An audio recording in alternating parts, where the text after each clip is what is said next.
আসসালামু আলাইকুম, কেমন আছো সবাই? আশা করি সবাই ভালো আছো। আজকে আমরা শিখব কিভাবে খুব সহজেই একটি সুন্দর অ্যাকোরিয়াম আঁকানো যায়। তো প্রথমেই আমি দেখতে পেলে যে কম্পাস দিয়ে একটি গোল করে নিলাম। গোলটা তোমরা যে কোনোভাবেই করতে পারো, ফ্রি হ্যান্ডেও করতে পারো। আর ওপরে আমরা এখানে অ্যাকোরিয়াম বোলটা আঁকাচ্ছি, ওপরে একটা মুখ আঁকায় নিলাম যে দিক দিয়ে আসলে অ্যাকোরিয়ামে মাছ টাছ এগুলো রাখা যাবে। তো অ্যাকোরিয়াম নিচে রাখার জন্য আমরা একটা গোল অংশ আঁকিয়ে নিয়েছি। নিচে একটু ডেকোরেশন করার জন্য আমরা ছোট ছোট ঘাস দিয়েছি, আর ওপরেও কিছু লম্বা লম্বা ডেকোরেশনের ঘাস দিয়েছি। আর অ্যাকোরিয়ামে আমরা সাধারণত বিভিন্ন ধরনের রঙিন রঙিন পাথর রাখি, এই জন্য গোল গোল করে আমি কিছু পাথর এঁকে দিলাম। এরপর আমরা দুই ধরনের মাছ অ্যাকোরিয়ামে দিব, যেহেতু অ্যাকোরিয়ামটা খুবই ছোট। এই মাছটা অনেকটা অ্যাঞ্জেল ফিশের মতো আমরা ড্রয়িং করব। দুইটা ত্রিভুজ দিয়ে আমাদের এই অ্যাঞ্জেল ফিশটা হয়ে যাবে। তারপরে এই যে অ্যাঞ্জেল ফিশে আমরা কিছু ডোরা কাটা দাগ দিয়ে দিচ্ছি দেখতে সুন্দর লাগার জন্য। আর এখানে আমরা একটা গোল্ড ফিশ ড্র করব, এর জন্য আমরা একটা বোতলের মুখা ব্যবহার করেছি। দেখো গোল করে প্রথম অংশটা এঁকে নিয়েছি এবং লেজ করার জন্য হাফ একটা সার্কেল দিয়েছি। এরপরে আমরা খুব সহজেই দুটো ঢেউ দিয়ে লেজটা আঁকিয়ে দিলাম, একটা সুন্দর ঠোঁট দিয়ে দিলাম, একটা সুন্দর চোখ গোল করে চোখ দিয়ে দিলাম এবং দুটো পাখা এবং মাঝে একটা পাখা। এই তো হয়ে গেল আমাদের অ্যাকোরিয়াম ড্র।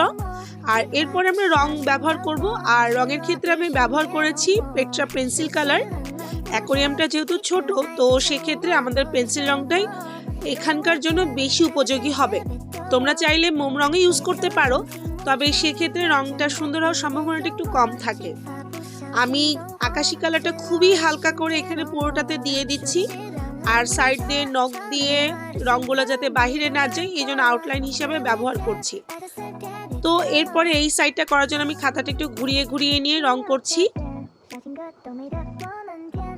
আর এর উপরে যে অংশটা বিট যেটা আমি বলেছিলাম অ্যাকোরিয়ামের, সেটা আমি গাঢ় নীল রং ব্যবহার করলাম, আর বাকি অংশটুকুতে হালকা আবারও পানি দিয়ে দিলাম।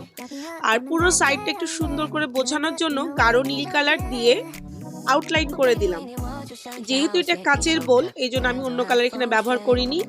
আর নিচের যে ঘাস, এটা বোঝানোর জন্য প্রথমে আমি গাঢ় সবুজ দিয়েছি, আর তারপরে দিচ্ছি হালকা টিয়া রং এবং সবার উপরে হলুদ কালার, একটু দেখার সৌন্দর্যের জন্য। দেখতে পাচ্ছ কালারটা খুবই সুন্দর লাগছে দেখতে। আর এখানে যে ছোট ছোট ডিজাইনার যে চিকন চিকন ঘাসগুলো ছিল, এগুলোর একগুলোতে আমি এক সাইডে গাঢ় সবুজ রং এবং পাশে টিয়া রং ব্যবহার করছি, আর অন্য সাইডগুলোতে আমি এখানে বেগুনি এবং গোলাপি রং ব্যবহার করব। একইভাবে এক পাশে আমি বেগুনি রংগুলো দিয়ে নিলাম, আর তার সাইড দিয়ে দিচ্ছি গোলাপি রং। অ্যাকোরিয়াম আসলে খুবই কালারফুল একটা জিনিস, তোমরা নিজেদের ইচ্ছে মতো কালার করতে পারো। আর এরপরে যে অ্যাকোরিয়ামের যে ছোট ছোট পাথরগুলো, এগুলো আমি বিভিন্ন রঙিন কালার করে দিব। প্রথমেই আমি লাল ব্যবহার করছি, এখানে আমি কমলা, গোলাপি, বেগুনি, তোমাদের যার যেটা মনে হয় সেটা তোমরা ব্যবহার করতে পারো। এখানে আমি এক সাইডে আসলে লাল করে একটু ফাঁকা রেখেছিলাম এবং শেড দিয়েছিলাম হলুদ কালার দিয়ে দেখার সৌন্দর্যের জন্য। তোমরা অন্য কালার দিয়েও শেড ব্যবহার করতে পারো। আমি এখানে ঘিয়া কালারটাও ব্যবহার করছিলাম, আবার কিছু পাথর সবুজও দিচ্ছিলাম রেডিয়াম কালারের জন্য। যেভাবে কালারফুল করলে দেখতে সুন্দর লাগে। শেষ পাথরটা আমি গোলাপি দিয়েছি। আর এখানে গোল্ড ফিশটা আমি আমার নিজের মতো করে কালার করছি।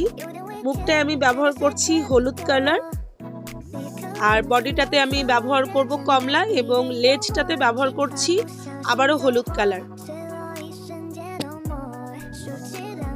রং সুন্দর করার জন্য তোমরা খাতাটা ঘুরিয়ে ঘুরিয়ে রং করতে পারো, কারণ গোল জিনিস সোজা করে রং করতে গেলে অনেক সময় সুন্দর নাও হতে পারে। পেন্সিল রং যত সুন্দর করে গাঢ় করে ব্যবহার করবে, দেখবে যে ছবিটা দেখতেও অনেক সুন্দর লাগবে এবং প্রাণবন্ত লাগবে।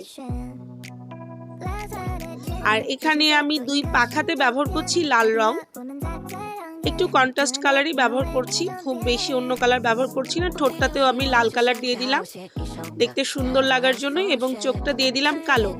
আর অ্যাঞ্জেল ফিশের ডোরা কাটাগুলো আমি কালোই দিয়ে দিচ্ছি। এক্ষেত্রে আমি কালো রংটা আগে ব্যবহার করেছি, তোমরা চাইলে কালো রংটা পরেও ব্যবহার করতে পারো। আর অ্যাঞ্জেল ফিশটা পুরো বডি আমি ঘিয়া কালার করে দিচ্ছি, বা বাদামি কালার, যেটাই বলো তোমরা, যে কোনো একটা কালার আমি দিচ্ছি। তোমরা চাইলে অ্যাঞ্জেল ফিশে এখানে আকাশি বা অ্যাশ কালারও ব্যবহার করতে পারো। আমি এখানে ঘিয়া কালারটাই ব্যবহার করছি, আমার কাছে এই কালারটাই ভালো লেগেছে। এবং সবশেষে যে জিনিসটার উপরে আমাদের গোল অ্যাকোরিয়ামটা বসে আছে সেটা আমি একটু গাঢ় নীল কালারতে প্রথমে একটু আউটলাইন করে নিলাম, আর তারপরে এটা পুরোটাই আমি গাঢ় খয়েরি রং করে দিচ্ছি। এটাও অপশনাল, তোমরা চাইলে যে কোনো কালারই এখানে ব্যবহার করতে পারো। তো অ্যাকোরিয়াম কালারটা হয়ে গেল। একটু সুন্দর করে বোঝানোর জন্য আমি এখানে বোথ সাইড মার্কার বা সিডি মার্কার যেটাকে বলে সেটার চিকন সাইডটা আমি ব্যবহার করে আউটলাইন করছি। তোমরা চাইলে যে কোনো চিকন সাইন পেন ব্যবহার করে বা রং পেন্সিলের কালো রংটি ব্যবহার করে আউটলাইন করতে পারো। আসলে কালো রং বা আউটলাইন ব্যবহার করলে ছবি আউটলুকিংটাই দেখতে অন্যরকম সুন্দর হয়ে যায়। আর আউটলাইনটা খুব দেখে শুনে ধীরে সুস্থে করতে হবে। আউটলাইনই একটা ছবির সৌন্দর্য ফুটিয়ে তোলে। আউটলাইন করতে যেয়ে যেন ছবিটা নষ্ট না হয়ে যায় এদিকেও আমাদের খেয়াল রাখতে হবে।